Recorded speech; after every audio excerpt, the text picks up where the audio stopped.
Say. Bismillahirrahmanirrahim.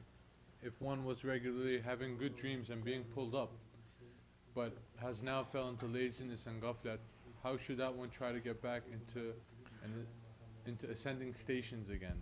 How can they regain the faith that they have lost? This is English or Turkish? Hmm? Okay. So you know you are lazy and you know you're being ghaflat. So stop being lazy. Don't be in ghaflat. Then you're going to recover. That's it. Don't be lazy. It's coming from shaitan. Don't be in ghaflat.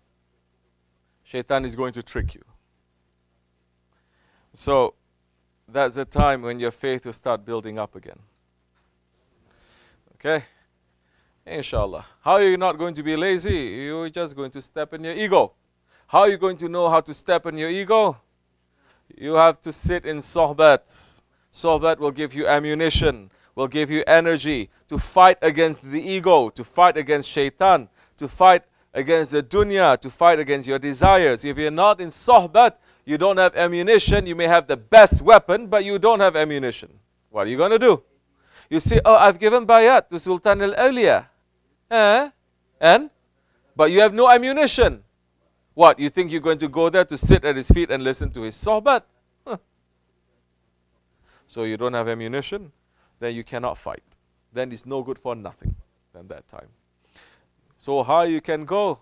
Now you're going to go lower and lower and lower because you give in to laziness and ghaflat, and because shaitan and the ego is sitting on your neck now saying, very good, we like it.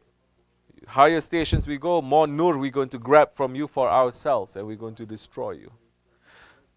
If you remove yourselves from sohbat, that's what's going to happen. How are you going to be on the ascend again? Be in sohbat. Be with salihin. Pray with them, eat with them, learn from them, talk to them, serve them, obey them, worship with them. Be with the salihin. Yes, then that's the time. Those dreams that you have, they will become a reality. Dreams are still dreams, but we have to make it into a reality.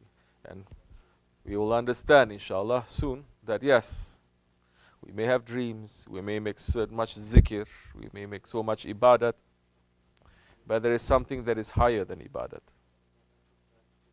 There is something higher than worship. And that is called hizmat.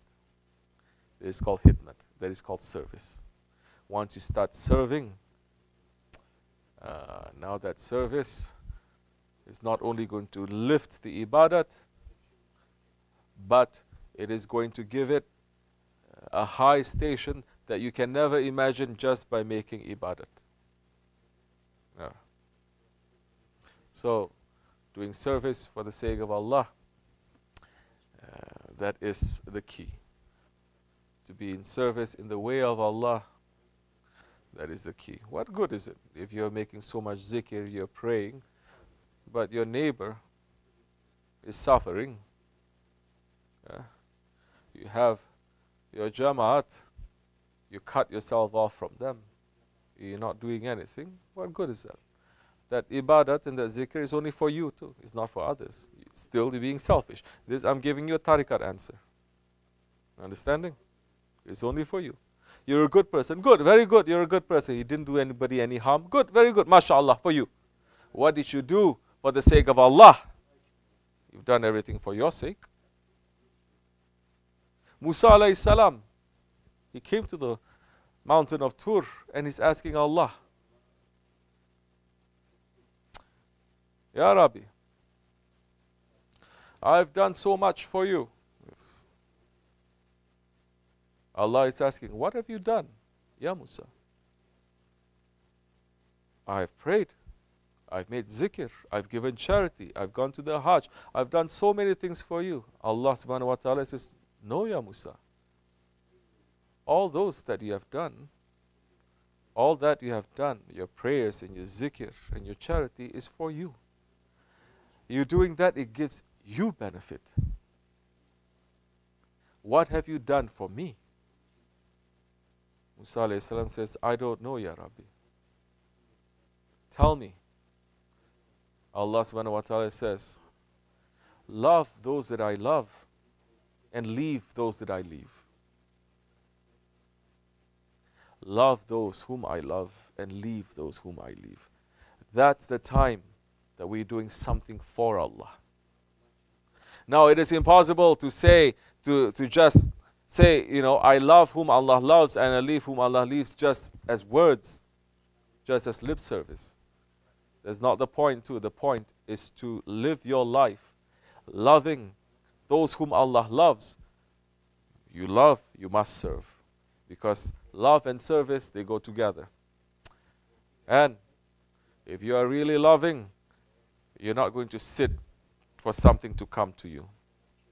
If you're really in love, it is the natural instinct of love to serve, to be out from yourself, to give from yourself. That is Islam.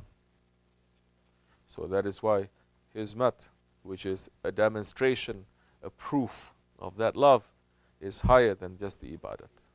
Ibadat we're still doing, of course. We cannot leave that. Our obligations, our zikrs and everything, we don't leave that. But now there is something higher than that. Because all Sahabi Kiram, they reached the level of Sahabi, they reached the level of being companions because they helped the Prophet ﷺ. They didn't just stay in the masjids 24 hours for years just making a zikr. No, they helped the Prophet ﷺ. So, inshallah Rahman, when you start doing that, things will start to open up.